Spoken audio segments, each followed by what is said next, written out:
Das hat alles angefangen, dass so langsam die erste Deko in die Räume oder ins Haus eingezogen ist. Was waren das dann, Spinnweben oder was? Oder? Spinnweben, Girlanden. Zum Teil haben auch die Kinder angefangen, was heißt zu dekorieren, aber so, ich habe so ein Kind vor meinem inneren Auge mit einem orangenen Kürbispulli. So ein laufender Kürbis. Und das wurde dann immer mehr, also bis dann die Kinder wirklich auch selbst ganz hibbelig waren und sich auf diesen Tag gefreut haben und mir von ihren Verkleidungen erzählt haben, dass sie, genau, wie sie sich verkleiden möchten. Das ist schon wirklich war ein großes Ding, muss man sagen, ja.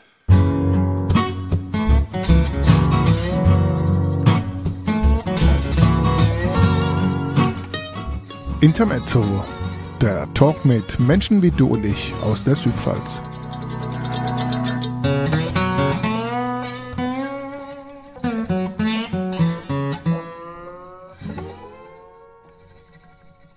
Ja, hallo, herzlich willkommen bei Intermezzo, dem Talk zwischen Rhein und Reben. Ich bin Jürgen Schaaf und hatte bisher immer das Vergnügen, bei unserem Intermezzo-Podcast Menschen wie du und ich aus unserem Landkreis, aus der Südpfalz quasi, hier zu Gast zu haben. Heute habe ich Jasmin Schulz bei mir, ehemals Jasmin Schaaf, die war ja schon mal vor einiger Zeit im Podcast mit ihrem Jetzt-Mann Samuel Schulz hier. Und ich freue mich ganz besonders, liebe Jasmin, dass du da bist und auch zukünftig die Intermezzo-Podcasts zusammen mit mir machen und moderieren wirst. Wir werden auch zukünftig noch bestimmt sicher super interessante Gäste haben, aber heute, glaube ich, reichen wir aus für diese Sendung, du und ich. Herzlich willkommen. Ja, hallo. Hi Jürgen, hallo an alle da draußen. Vielen Dank, es ist schön hier zu sein und das Ganze jetzt mit dir anzugehen. Ja, super, freut mich riesig. Genau, wir haben uns überlegt, wir könnten zukünftig die Podcast-Geschichte ein bisschen anders gestalten. Wir nehmen uns mal für 2-3 Monate einfach mal so ein bestimmtes Thema vor und es bietet sich natürlich für diese Jahreszeit besonders an, das wunderschöne Thema zu nehmen, dunkle Jahreszeit. Erlebst du die Jahreszeit als dunkel, liebe Jasmin? Auf jeden Fall. Also, wenn ich morgens aufstehe, es ist dunkel. Und wenn ich abends dann wieder heimkomme nach einem langen Tag, ist es wieder dunkel. Also es ist irgendwie unumgänglich. Und natürlich ist es, auch wenn die Sonne scheint, etwas trüb den Tag über. Ja, dann kommt ja noch die Zeitumstellung mit dazu, ne? Tick-Tack, sage ich dazu, ja. Hast du Probleme mit der Zeitumstellung? Nein, tatsächlich nicht. Also ich muss schon sagen, dass ich die Umstellung von der Sommer- auf die Winterzeit sehr genieße und auch feiere, weil so eine zusätzliche Stunde Zeit zu haben, auch eine Stunde mehr oder länger schlafen zu können, ist schon ganz schön, ne? Also das muss ich schon sagen. Die Zeit fehlt mir schon, also es beeinträchtigt mich jetzt nicht so sehr. 2-3 Tage, dann ist das Ganze schon wieder gegessen. Ja, also genau. Ich finde auch, dass die Umstellung von Winter auf Sommerzeit dann doch wirklich an die Kondition geht, was die Müdigkeit und so weiter betrifft. Ja, und in der dunklen Jahreszeit, da ist es ja so, da gibt es ja sogar ziemlich viele Fest- oder Feiertage, ne? Beziehungsweise Sonntage, die ja auch was mit dieser dunklen Jahreszeit zu tun haben. Zum Beispiel Ewigkeitssonntag, Totensonntag und so. Aber Totensonntag, jetzt mal ehrlich, hast du schon mal irgendwie was Besonderes erlebt an Totensonntag? Sagt der Totensonntag was? Habe ich tatsächlich. Ich bin in einem kleinen Dorf aufgewachsen und es war tatsächlich so, dass wir als Familie einmal an dem Tag auf dem Friedhof waren, an dem Grab von meinem Opa. Und was aber noch einprägsamer war tatsächlich, war die kleine Veranstaltung oder die Gedenkfeier. Eigentlich ist es eher eine Gedenkfeier in dem Dorf. Da gab es ein Kriegerdenkmal und da gab es eine kleine Ansprache und eine Kranzaufstellung eben für die Gefallenen aus dem Zweiten Weltkrieg. Und das wurde tatsächlich auch groß aufgezogen. Der Posaunenchor hat gespielt, also es war eine Wirkmacht. Und das ganze Dorf war da? Das ganze Dorf war da, genau. Mhm. Ja, ich wusste ja vorher auch nicht wirklich was mit Totensonntag anzufangen, außer dass es natürlich ein Sonntag ist, der die Toten ehrt, wo man auf den Friedhof geht und so weiter. Bis ich jetzt nochmal die Angedacht-Folge mit Martin Müller gesehen habe, der das nochmal erklärt hat, das wusste ich gar nicht, Todensonntag ist in Gedenken an die Toten der beiden Weltkriege, also Erster und Zweiter Weltkrieg eigentlich gedacht. Wobei ich das schon wieder krass finde, dann hast du den Todensonntag und direkt eine Woche drauf ist dann Ewigkeitssonntag. Ja, da ist ja schon wieder Totengedenken eigentlich. Außer, dass es natürlich der letzte Tag im Kirchenjahr ist. Danach kommt ja gleich mal wieder der erste Advent. Ne? Da wird es dann wieder heller in unserer dunklen Jahreszeit. Der November ist tatsächlich auch so ein Totengedenkmonat. Halloween hat ja eigentlich auch was mit zu tun. Ne? Hat ja auch inzwischen den Reformationstag voll verdrängt. Ja, Halloween. Da gab es in den vergangenen Wochen eine Menge Trubel in den Kindergärten, in denen ich unterwegs sein darf. In welchen bist du unterwegs? In Wörth am Rhein. Genau. Da bin ich in 3 Kitas. Und das war auch geprägt von einer Vorbereitungszeit, also von einer trubeligen Vorbereitungszeit. Das hat alles angefangen, dass so langsam die erste Deko in die Räume oder ins Haus eingezogen ist. Was waren das dann, Spinnweben oder was? Oder? Spinnweben, Girlanden. Zum Teil haben auch die Kinder angefangen, was heißt zu dekorieren, aber so, ich habe so ein Kind vor meinem inneren Auge mit einem orangenen Kürbispulli. So ein laufender Kürbis. Und das wurde dann immer mehr, also bis dann die Kinder wirklich auch selbst ganz hippelig waren und sich auf diesen Tag gefreut haben und mir von ihren Verkleidungen erzählt haben, dass sie, genau, wie sie sich verkleiden möchten. Das ist schon wirklich war ein großes Ding, muss man sagen, ja.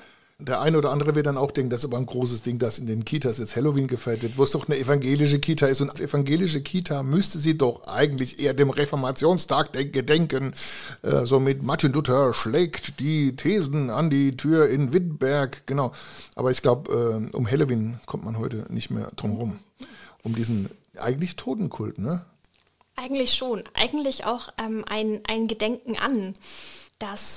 Der Ursprung liegt, glaube ich, in Irland, wenn ich mich richtig erinnere. Genau, ja, glaube ich auch, ja. Und es ist ja eigentlich so dieser Vorabend oder genau, All Vorabend, Hallows Eve, der Abend vor Allerheiligen, genau. Ja. Und eigentlich auch mit dem Gedenken an Verstorbene, auch an die dunkle Jahreszeit, die natürlich beginnt. Alles ist so in einer Zwischenzeit zwischen der Dunkelheit und dann dem Licht, das dann immer mehr Einzug hält in der Adventszeit dann. Und was natürlich daraus geworden ist in den letzten Jahren, dieses ganz große Fest mit vielen Süßigkeiten und verkleideten Menschen und Gestalten, Gestalten vor allem, genau. Genau, das ist natürlich nochmal ein Ausdruck davon, auch irgendwie das zu vertreiben. Naja gut, vertreiben ist eine Sache. Also wenn ich überlege, mein Sohnemann hat sich jetzt tatsächlich so einen Skelettbutler organisiert. Der stand dann bei uns vor der Tür mit einer Schale und Süßigkeiten drin vor der Tür. Wie gesagt, wie so ein Butler halt nur mit einem Totenschädel. Das fand ich jetzt ja nicht so schlimm, außer nachts, da konnte er dann die Augen leuchten lassen mit so LED-Lampen. Nur ich bin jedes Mal erschrocken, wenn ich die Tür raus bin und dann stand da plötzlich links vor mir da so irgendwas, was ja dann dieser Butler war, auch tagsüber, weil ich einfach nicht damit gerechnet hatte. Gut, aber ich glaube, das war der einzige Gruseleffekt jetzt für mich. Aber für Kinder ist das ja dann doch nochmal ein bisschen anders so. Ich glaube, das reizt auch so dieses zum einen Freudige und auf der anderen Seite das Gruselige und dann gibt es Süßes oder Saures, genau.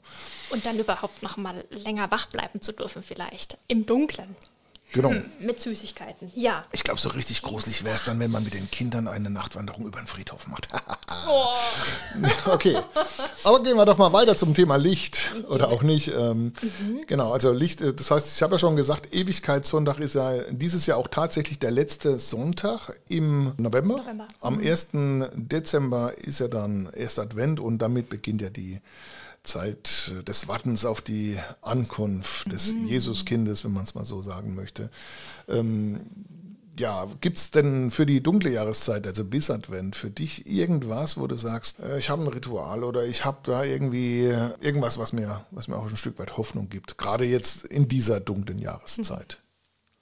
Nachdem ich drüber nachgedacht habe, ist es mir eingefallen, dass nicht nur ich mir, sondern auch wir, also mein Mann und ich, uns so ein kleines Ritual über das Jahr angeeignet haben, wo ich finde, dass es irgendwie Weihnachten ins Jahr holt. So. Und zwar haben wir, das ist eigentlich was ganz Simples, wir frühstücken jeden Morgen zusammen und da brennt eine Kerze. Und ich finde, das ist so eine kleine, also eine Verbindung sowieso, weil Kerzen in der Advents- und Weihnachtszeit ja ihre Hochkonjunktur haben. Und da finde ich, das ist so Weihnachten fürs Jahr. Also so grundsätzlich muss ich ja sagen, Weihnachten ist die Konstante im Jahr, das immer wieder kommt. Also es wird irgendwie in jedem Haushalt gefeiert, egal wie der aussieht. Ob Erwachsene oder Kinder, alle freuen sich drauf. Und es ist trubelig, manchmal auch besinnlich. Und das ist tatsächlich eine Konstante für das Jahr, das jetzt wieder nochmal mehr Hoffnung gewinnt in der Adventszeit. Und wie sieht es bei dir aus? Hast du was, dass du...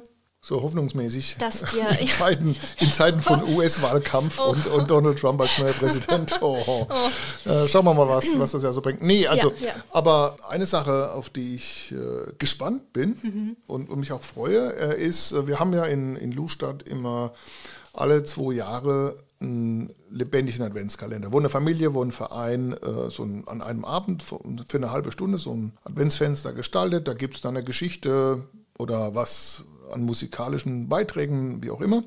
Und wir haben ja als alte Skandinavien-Fans und schwedophile Menschen haben wir da... das noch mal kurz wiederholen? Schwedophile. Cool. Als schwedophile Menschen natürlich gedacht, okay, wir machen da mit, also schon ein paar Mal jetzt. Und jetzt ist ja quasi der schwedische Nikolaus nicht am 6. Dezember, sondern an Lucia. Also die Lucia, die Lichterkönigin, die ja ursprünglich aus Italien da hoch ist, ne? Und dann auch Geschenke bringt. Quasi der weibliche Nikolaus in Skandinavien oder in Schweden. Finde ich sehr sympathisch. Genau, und dann habe ich überlegt, okay, jetzt, was könnten wir denn dieses Jahr machen? Wir haben ja schon einiges mit Lucia und Wichtel und so weiter und Weihnachtsmann, Jültomte und so weiter gemacht. Und dann habe ich einen Prospekt, es gibt ja mal 1000 Prospekte, gerade zur Weihnachtszeit, habe ich dann entdeckt, im Baumarkt, die hatten eine Wichteltür. Und dachte, ja, Wichteltür, was ist denn das? Kenne ich ja noch gar nicht. Ist natürlich voll die Tradition, die neue Tradition aus Skandinavien, ursprünglich glaube ich aus Dänemark. Und habe dann mal geguckt und mal ein bisschen recherchiert und fand es eine total goldige Idee, wo man dann quasi einen Wichtel einlädt in der Adventszeit. Man baut da so eine Tür auf in die Wand oder an die Wand, auf so eine Wandleiste, teilweise mit Treppen und Co. Und dann nimmt dann für 4 Wochen so ein Wichtel Einzug. Und der hält dann Einzug im Haus. Und ich kenne eine Familie, die hat es letztes Jahr wohl auch schon mal so ein bisschen nach dieser neuen Tradition da zelebriert, muss man sagen. Dann gibt es dann mal für die Kinder mal was Süßes, so wie im Adventskalender. Dann gibt es einen Auftrag, da werden Briefe geschrieben, weil der Wichtel, den sieht man ja nicht, den darf man auch nicht sehen. Das ist ja wie bei Astrid Lindgrens Tomte Tummetott, der dann nachts quasi durch das Haus geht und guckt, ob es den Tieren und den Menschen auch gut geht. Und das finde ich eine richtig schöne Idee und eine schöne Tradition. Eine neue Tradition, die jetzt überall in Skandinavien auch wirklich Einzug hält und bei uns in Deutschland ja auch. Das ist auch so ein bisschen was, sich die Zeit bis Weihnachten zu versüßen, das Ganze auch ein bisschen bewusster zu gestalten, mit der Familie auch je nach Aufgabe und Brief des Wichtels, der dann vorzufinden ist, dass man da vielleicht auch gemeinsam irgendwelche Aktionen macht, gemeinsam was gestaltet, vorbereitet und so weiter. Und ich habe gedacht, und da werde ich mir jetzt eine Geschichte ausdenken, rund um so eine Weihnachtswichteltür, beziehungsweise so ein Wichtel, der dann ins Haus einzieht. Und ich freue mich schon, ich habe ja noch den Projektchor in Weingarten Woggertief, die kommen dann auch wieder und werden dann auch ein Wichtellied singen. Tipp-Tap, Tipp-Tap, Tippe-Dippe, Tipp-Tap. Und freue mich dann schon auf dieses Event sozusagen. Was ja dann quasi die halbe Strecke bis Weihnachten ist, ne? Also am 13. sozusagen. Genau. Das hat auch die Qualität, dass es, oder zumindest hört sich das so an, als ob es vielleicht bei euch in der Familie so ein Wichtel für die nächsten Jahre mal einziehen könnte, der dann immer wieder kommt, oder? Also ich glaube, den gibt es schon. Hoffentlich gibt es da nicht Konkurrenz von Wichtel zu Wichtel. Okay. Aber es ist natürlich auch was Schönes, ne? Das hat was für die Familie auch. Also so miteinander was erleben. Und dann natürlich auch mit anderen etwas zu erleben. Wobei es ja auch gefährlich ist, ne? Warum? Ja, also ich meine, die Wichtel, die da kommen und dann einziehen, das sind ja eigentlich die Weihnachtswichtel. Das sind ja die machen dann ihre Wichtelberichtel an den Weihnachtsmann, beziehungsweise und gucken dann natürlich genau, was die Kids da so treiben und so tun. Und da muss man immer aufpassen, nicht, dass der dann ein falsches Bild von der Familie kriegt. Also man holt sich natürlich auch ein Stück weit so einen Weihnachtsspion ins Haus. Okay, alle Kinder weghören, keine Angst, freut euch auf den Wichtel, der dann bei euch Einzug hält. Und vielleicht habt ihr ja Glück, so wie du gerade gesagt hast, und der Wichtel bleibt und passt dann auch länger auf nicht nur Haus und Hof, sondern auch vielleicht auf die Wohnung auf. Genau. Ja, Weihnachten ist ja jetzt echt schon bald. Ne? Ja, ist auch ein wunderschöner Ausblick, der uns jetzt so entgegenschwappt. Genau, und Weihnachten als Fest der Freude im Dezember. Die nächste Sendung, die wir machen, die können wir doch eigentlich auch genau unter dieses Licht stellen, sozusagen, oder unter dieses Motto stellen. Wir hatten ja in den letzten Jahren immer wieder ein Advents- bzw. ein Weihnachtsradio. Und dieses Jahr könnten wir ja beides verknüpfen. Wir könnten unseren Intermezzo-Podcast dann verknüpfen mit dem Weihnachtsradio und auch mit der Idee des Weihnachtsradios, das wir in den vergangenen Jahren hatten. Da war es nämlich so, dass wir immer nicht nur Beiträge von verschiedenen Menschen hatten, die dann ein bisschen was erzählt haben, wie sie Weihnachten erlebt, sondern da gab es vor allen Dingen Wunschkonzert. Das heißt also, Menschen durften sich dann auch ein Lied wünschen und konnten dann Oma, Opa, Verwandte, Freunde und Bekannte grüßen damit. Und das könnten wir eigentlich bei der nächsten Podcast-Folge ja auch machen, dass wir dann quasi eine Weihnachtsradio-Podcast-Folge machen. Das hört sich doch nach einem super Plan an. Und das sind auch so kleine Hoffnungsmomente, die da verschenkt werden können, oder? Absolut, absolut. Also jeder, der Lust hat, quasi einen Beitrag oder einen Musikwunsch mit in unsere Folge einfließen zu lassen, der geht am besten auf die Homepage des Kirchenbezirks Germersheims, die heißt dekanat-germersheim.de Weihnachtsradio, also nochmal dekanat-germersheim.de/Weihnachtsradio. Da gibt es auch eine Mailadresse und ein Formular, und da kann man dann auch Kontakt aufnehmen. Über die Mailadresse kann man uns dann auch die Wünsche und die Beiträge entsprechend zukommen lassen. Aber alles Weitere, wie gesagt, auf der Homepage. Ist doch auch ein schöner Hoffnungsausblick, oder? Allerdings. Wir freuen uns auf alles, was da kommt an Musikvorschlägen, an Nachrichten, die die Sendung dann bestimmt auch nochmal bunter machen werden. Und vielleicht haben wir auch noch einen Special Guest mit dabei. Das werden wir noch sehen. Ja. Ich habe die Hoffnung, dass wir jemanden finden. Ich würde sagen, das reicht eigentlich für heute. Wir sagen mal Ade. Tschüss und Bye-bye. Bis zum nächsten Mal. Und bleibt hoffnungsvoll. Allerdings. Eure Jasmin und euer Jürgen. Ciao. Tschüss.